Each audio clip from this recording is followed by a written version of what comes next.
Agora são 8h33. No Dia Internacional de Luta contra a Homofobia, 17 de maio, o Instituto Polis, a Viração e a Parada do Orgulho LGBT realizam um seminário Direito à Cidade de Olho na LGBTfobia.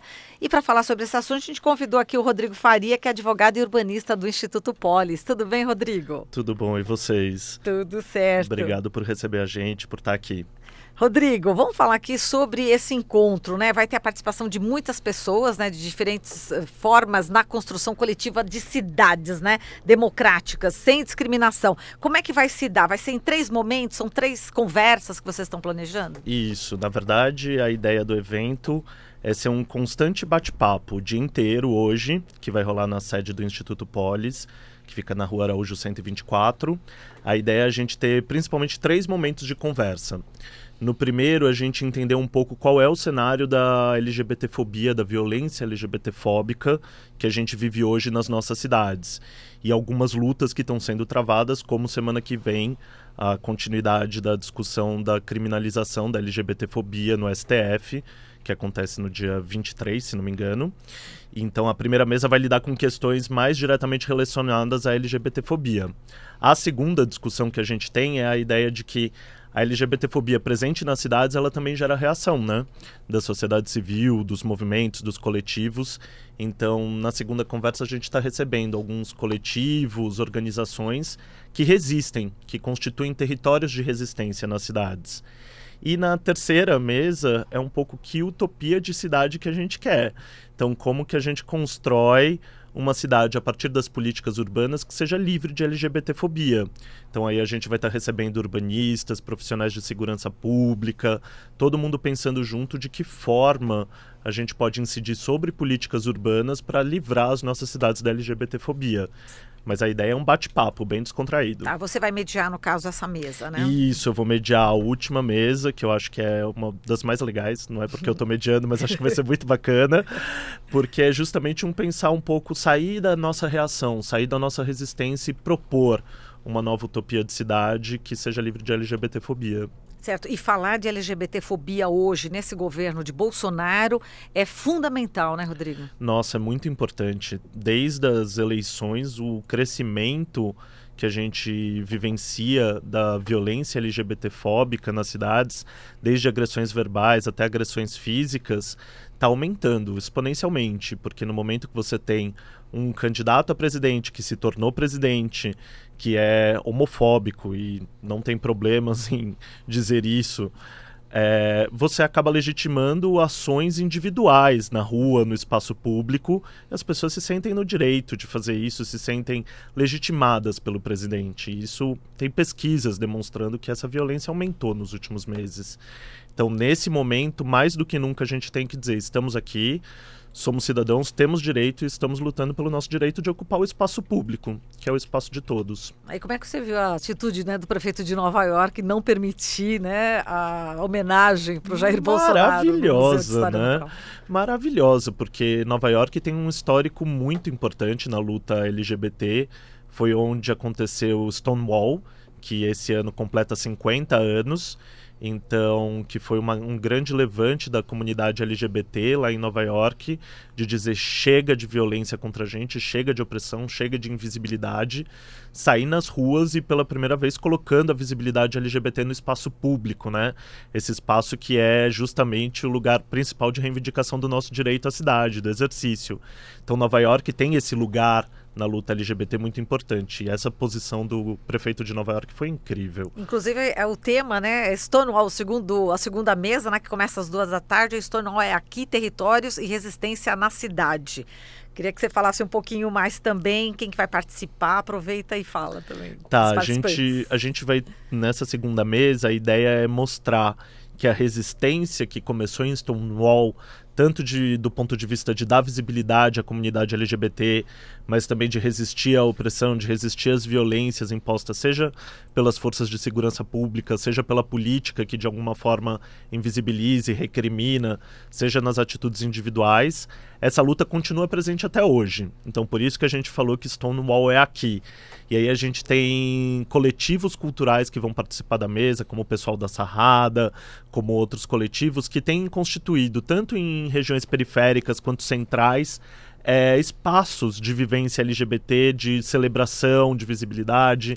Então tem os balls LGBTs, tem os coletivos que fazem ocupações e festivais de rua, tem o pessoal que faz batalha de voguing, enfim, tem várias formas, e tem, lógico, a organização política também, né? Então, tem todo esse pessoal que ocupa esse espaço público e que está constituindo formas de resistência, que às vezes a gente não enxerga no nosso cotidiano porque são coletivos e que não necessariamente trazem 1 milhão de pessoas para a rua ou 3 milhões como a parada traz, mas que são tão importantes quanto a parada, né? Então a ideia dessa mesa é trazer essas pessoas para dialogar um pouco e pensar como que estão sendo essas resistências na cidade. Perfeito. E a preocupação é em relação também à vida, né, das pessoas, né, LGBT que estão ameaçadas, né? O Brasil certeza. bate recordes tristes nesse sentido. Infelizmente, a cada 1 hora um LGBT sofre violência no Brasil. E assim, a cada 16 horas morre um LGBT no Brasil por violência LGBTfóbica. A expectativa de vida, por exemplo, de uma pessoa trans é de 35 anos, enquanto a de uma pessoa cis é de 75 anos a média. Ou seja, é menos da metade a expectativa de vida de uma pessoa trans. Então, quando a gente fala de que vidas LGBTs importam, que é um pouco o tema que move a nossa primeira conversa do dia, que está começando daqui a pouco, às 9 horas, é justamente isso, é reafirmar que essa situação não pode continuar, que isso é um extermínio de uma parte da população e é um projeto político de extermínio, né, de eliminação do diferente, que a gente vê em diferentes frentes, a gente vê também no racismo, a gente vê na violência contra a população periférica, contra a juventude, mas contra a população LGBT também é bem forte. E nesse momento desse dia de luta internacional contra a homofobia, contra a LGBTfobia, a gente quis posicionar o Instituto Polis como um dos lutadores junto com a população LGBT. Até porque tem pessoas dentro do Polis, muitas pessoas que são LGBTs, como eu, no caso, que vivem isso no nosso cotidiano, né? Eu sou um privilegiado, eu moro aqui no centro, moro ali no Copan, que a gente até brinca, os moradores do Copan, que tem uma tela de proteção no Copan, que poderia ser a bandeira gay ali no Copan, porque tem muitos moradores LGBTs ali. E é um ambiente que minimamente você consegue circular com uma segurança. Mas tem vários outros lugares da cidade que os LGBT, aliás, a maior parte da cidade, os LGBTs sofrem com ameaças, com assédio, com violência. Então a gente quer transformar a cidade numa cidade inclusiva e segura para todos, né?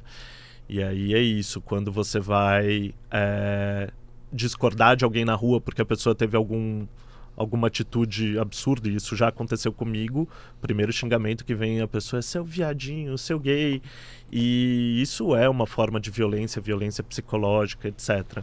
Então, na verdade, é esse tipo de coisa que a gente está querendo mudar também na cidade. Perfeito. Como é que estão as políticas públicas, por exemplo, aqui na cidade de São Paulo, em relação ao LGBT? Olha, eu te confesso que estão mais tímidas do que eu esperava, sabe? E do que eu esperava, pelo menos não da gestão Dória, mas no mínimo de uma gestão Bruno Covas, que parece ter uma permeabilidade maior para o tema do que o Dória, no caso. Mas acho bem importante a gente conectar não só com a política LGBT, e é isso que a gente quer tanto conectar do ponto de vista do Polis, mas conectar que políticas LGBT são políticas todas. É a política de saúde, a política habitacional e a política urbana, e a política da cidade. Quando você pensa a política de gestão de praças, parques e espaços públicos, essa política tem que ser uma política que permita a convivência, a demonstração de afetos, que eu possa andar com meu namorado na rua de mão dada, que a gente possa demonstrar afeto, carinho um pelo outro, que eu e meus amigos possamos sentar ali no Parque Minhocão, que talvez saia, talvez não saia, tá uma discussão, mas que a gente possa sentar e ter uma conversa e tá todo mundo ali vestido do jeito que quer, com outro jeito que quer, sem se controlar, com medo. Às vezes as pessoas hétero não têm noção do quanto nós LGBTs temos que nos controlar no espaço público. É desde o gestual, é desde a forma de falar, é desde a forma de vestir, porque tudo isso pode te levar a uma agressão. Uma violência, né? Isso. Tá certo, Rodrigo. A gente agradece aqui a sua participação. Muito Poxa, obrigado. obrigado. E um bom seminário hoje. Já Nossa, começa às vai 9 ser da manhã. excelente. Vai até a noite, né? Vai até a noite, e aí a partir das 8 da noite eu queria só fazer esse convite também. Tá. A gente vai estar no Largo do Aroche com uma intervenção pública.